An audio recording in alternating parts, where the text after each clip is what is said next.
Hello again, this is Tony, and today we're talking about swatch charts, specifically why it's a good idea to have them, how to create one, and how to organize or store them. So why create a swatch chart in the first place? The most common reason is so you can see an accurate representation of the colors that you have. Sometimes the barrel or dipped end of a pencil or crayon or pen doesn't accurately represent the color as it lays down. On this Derwent Inktense pencil, for instance, you can see that the dipped end really only matches the color when it's very diluted. If I were to rely on choosing my colors by the barrels or dipped ends, I might be disappointed in some cases. Another good reason to have a swatch chart is that it's easy to see all your colors at once. I prefer choosing my colors from a swatch chart instead of flicking through my pencil binders to look for a color that works. Also, if you're creating a swatch chart for an open stock set, you can use it to easily see which colors you're missing. Finally, a really good reason to have a swatch chart is so you can glean specific information about individual colors. I'll explore some of these ideas in just a moment as we talk about how to create one. When creating a swatch chart, the first thing to consider is the type of paper to use. If you're coloring in a book with nicer paper like Johanna Basford or Hannah Carlson, then you might want to use a thin cardstock. If you're mostly coloring in books such as Creative Haven, Jade Summer, or any Create Space books, then using a regular sheet of printer paper is fine. When creating your swatch chart, you have different options to get different information from your colors. If the reason you're creating a swatch chart is just to choose colors from, then using one pressure is fine. This means you can use smaller boxes for your swatches and fit more colors on one page, which can be more convenient for choosing your colors.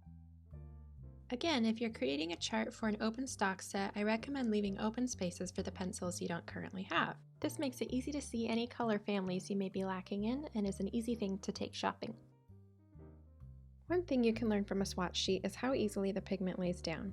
You can create a gradient in each swatch to see how light to hard pressure affects the color payoff of each crayon or pencil. This can be handy information as it does vary. You can also see how each color is affected by an eraser. Here I'm erasing a line straight through each swatch with an off-brand electric eraser as well as a Tombow Mono. Another idea is to test how your gel and paint pens lay down on top of each swatch. You can feel which ones are smoother and see which are more opaque. You could also do the same with ink pens or fine liners. If you're creating a swatch for wet mediums, you might want to know how far the color pulls. Here are two examples of swatches for wet mediums. In the first example, I'm laying down the pencil with an even amount of pressure and then activating with water to see the true color. In the second example, I've only shaded part of the box and am seeing how far I can pull that color. This is when it's most important to use a paper similar to those in your coloring books. If you're creating a swatch on watercolor paper, your colors are going to behave a lot differently. These are just some ideas for different things you could learn with your swatch charts. You could also test blender pencils or create a swatch chart on black paper. What you want to do with your swatch charts is really up to you, and there's no limit. So how can you store your swatch charts?